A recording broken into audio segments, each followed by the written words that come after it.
Corrupt Authority by yours truly. The announcer was in hysterics. Oh my! In a twist of irony, a tide of murky water has swept the field clean. It looks like the referee got away in time, but somebody should check upon our security. In a more muffled tone, he could be heard shouting into the back of the room. We have more security, right?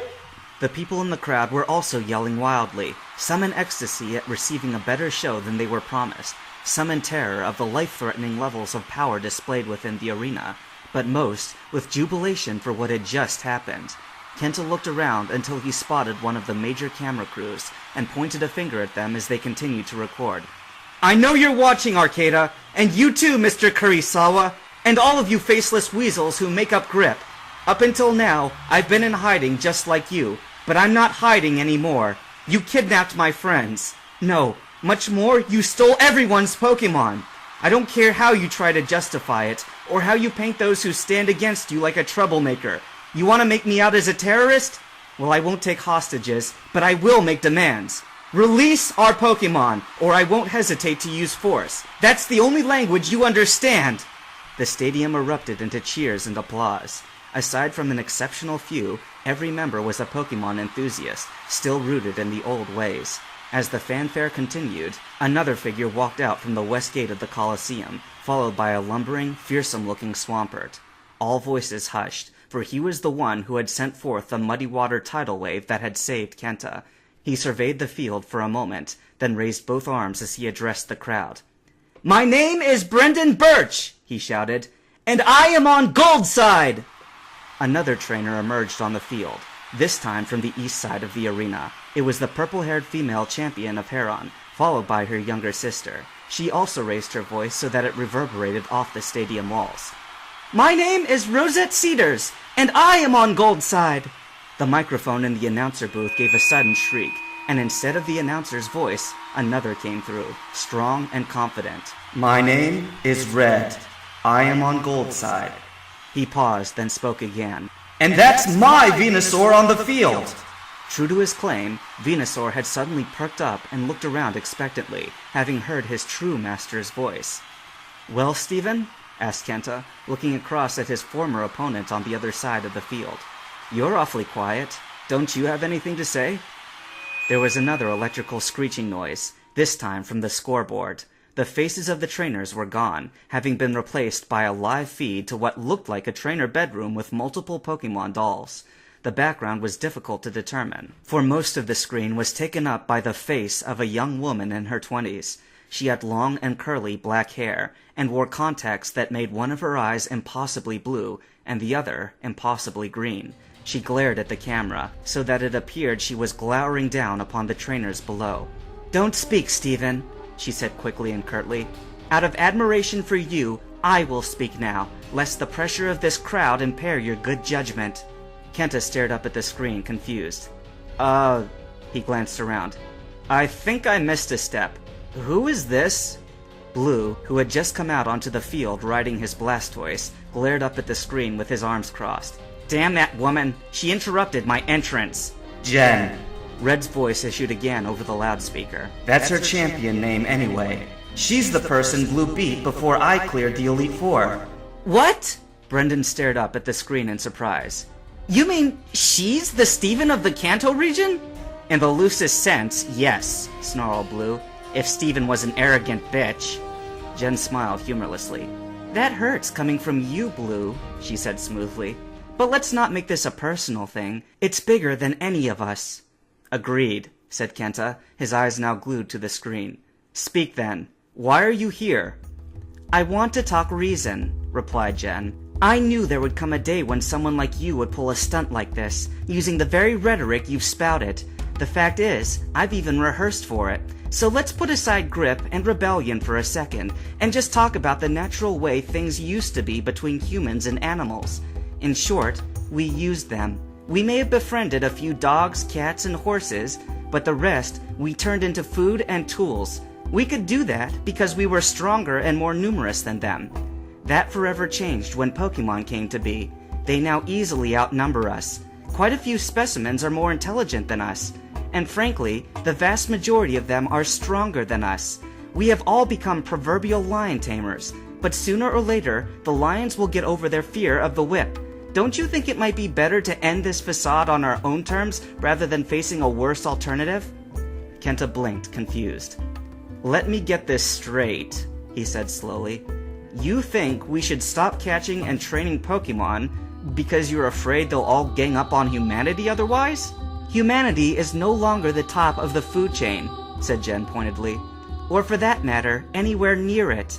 When the collective Pokemon world begins to realize that it has been set against itself for decades, battling for our petty amusement, its wild anger will turn righteously on us.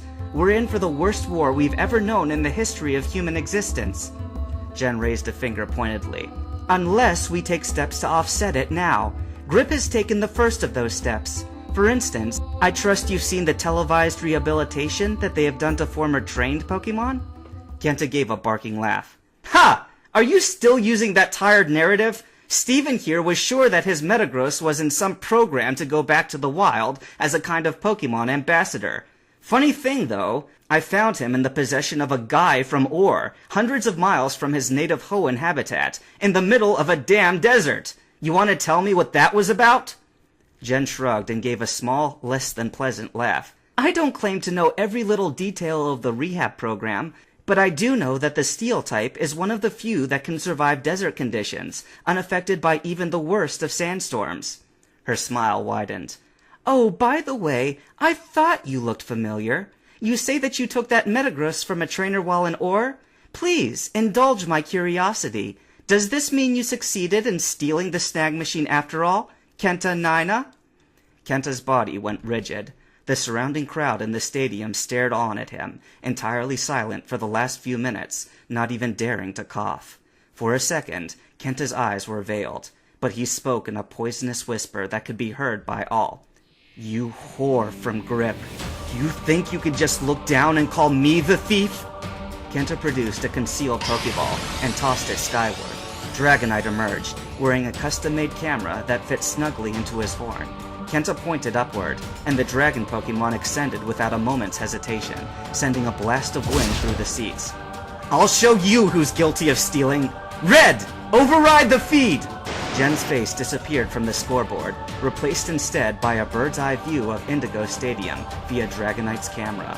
The orange dragon circled around once overhead, then turned north and bulleted in the direction of Indigo Pokécenter, which connected directly to the Elite Four stairwell.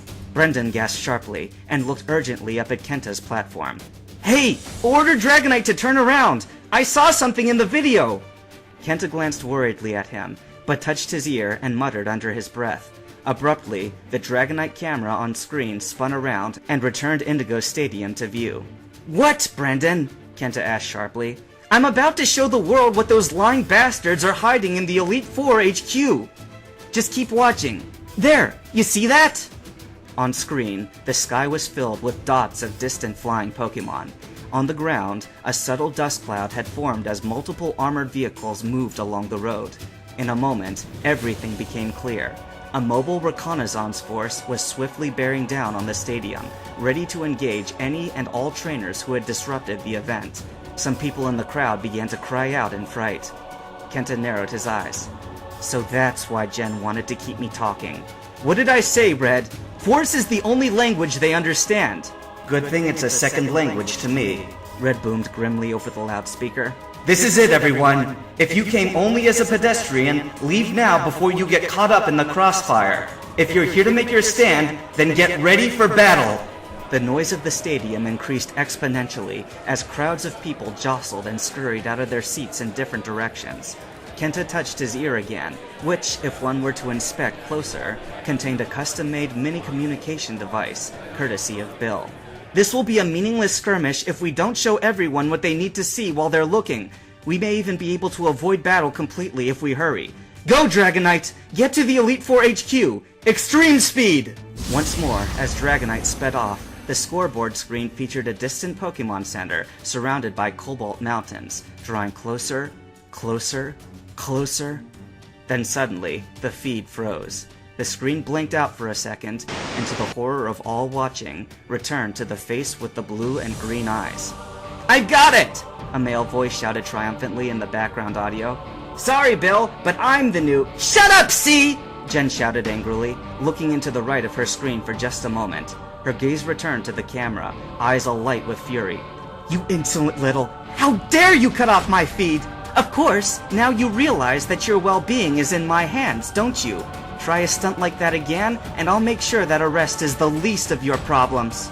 The din of the stadium was finally dying down, now that the remaining trainers from the crowd were finally forming up. A voice spoke out, which had hardly uttered a word since the tournament had turned into a ground zero for the trainer civil war. "Jen, what do you mean that our well-being is in your hands?" asked Stephen. His tone was now cold and stern, like a soldier talking to an enemy. "Oh, Stephen." The edge in Jen's voice grew softer.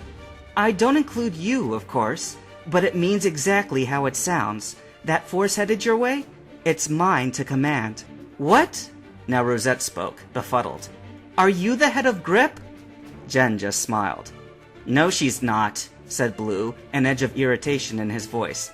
"I don't believe for a second that G.R.I.P would show its director's true face. Even if the approaching military police do follow her orders, she is still only the washed-up has-been that I took down all those years ago."